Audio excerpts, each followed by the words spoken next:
Thanks, Leanne. Thanks, everyone. And good to be back after visiting autumn in Germany and lots of rain and wind. Good to be back in beautiful summer here. Oh, well, spring. You've worked hard, you guys. So congrats again to all those who are finishing, but also those who, just did a basic semester. You've worked hard, you guys, and you've done your assignments, whether it's essays or exams or presentations. My students are still doing presentations next door. Maybe you're still writing assignments, and you're giving your best, I guess. You're working hard. I just assume that, and that's fantastic. You're all hardworking students, and that's great. Congrats. And but it wasn't just you, and that's just a really brief thought for this morning. It wasn't just you who was working hard. Someone else has been working very, very hard. God has been really working hard in you. And Jesus says that, John 5, verse 17. What does Jesus say? He says, "My Father is always at his work to this very day. And I too am working." Picture that. The Father and the Son, united in beautiful harmony, are at work. And, what have they been doing? What are they up to? What's their work? What are they doing? Well, Paul helps us to see that. The Apostle Paul says in Philippians 1:6, "He who began a good work in you will bring it to completion at the day of Jesus Christ." Isn't that fascinating? God is really working in you, hard at work in you, in unison, Father and Son together. You're the object not only of their love and care and attention, but you're also the object of their united work. You are really the clay in their hands, so to speak. You are being formed by them. And I guess it's a beautiful privilege just to recognize and to just be aware of that this morning. And, we could also ask, okay, so they're working in us, and they're hard at work in us, and what are they doing? Well, they clearly have an objective. They clearly have a goal, and they want their work to be crowned with a result. They want to see something coming out at the end of it, right? And what is it? Well, let's bring in the missing member of the Trinity. We haven't mentioned the Holy Spirit yet. Well, they want to see fruit of the Spirit, right? So we have all three of them together. You are a project of the Trinity. Isn't that amazing?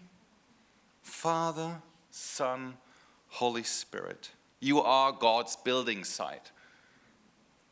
Precious in his sight. God is shaping you, he's forming you, transforming you, growing you in character, making sure that you will actually bear fruit. That is proper work, divine work that only God can do.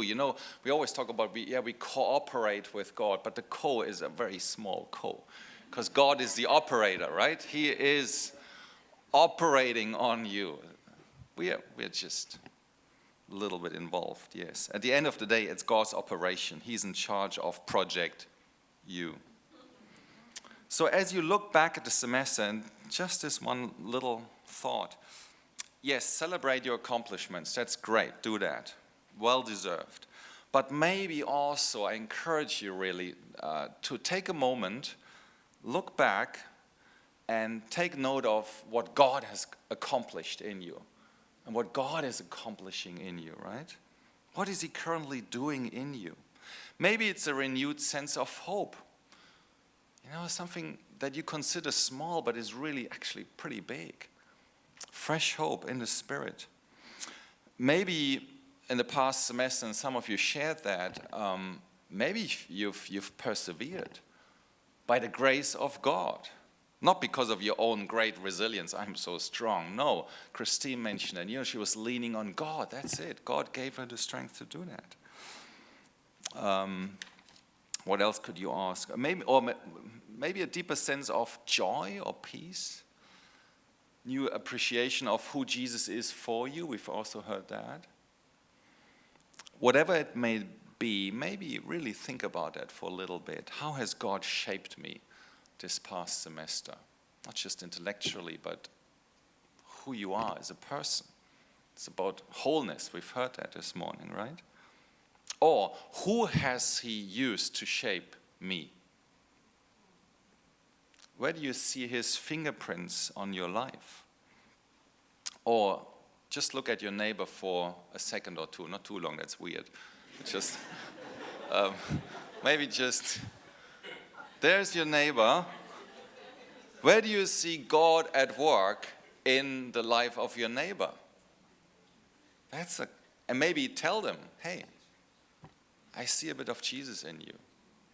And be specific. Okay, that's it. Philippians 1:6. He who began a good work in you will bring it to completion at the day of Jesus Christ. That gives you comfort, that gives you hope. We cannot produce this particular fruit of the Spirit in us. God has to do it. He is the one who gives growth. He needs to do it, and we can just rest assured that he will. That's the beautiful promise that we have. Okay? Let us pray. Father, we give you thanks for this beautiful promise that we have, that you indeed did begin a good work in us, that you are at work even to this day in us. And we give thanks that it's you, the Son, and the Spirit together. We give thanks that you are united in that goal to see beautiful, precious, tasty fruit growing in us. So would you please, not stop, but please keep doing. Keep working in us. Shape us and form us into the likeness of your Son. And let all these beautiful things grow in us. Love and joy and peace and patience, kindness, goodness, faithfulness and gentleness and self-control. We want all of that, Father, and we know we can't do it out of our own strength. We need you. We desperately need you. So please, do what only you can do, and may it be to your glory. In Jesus' name, amen. Thank you.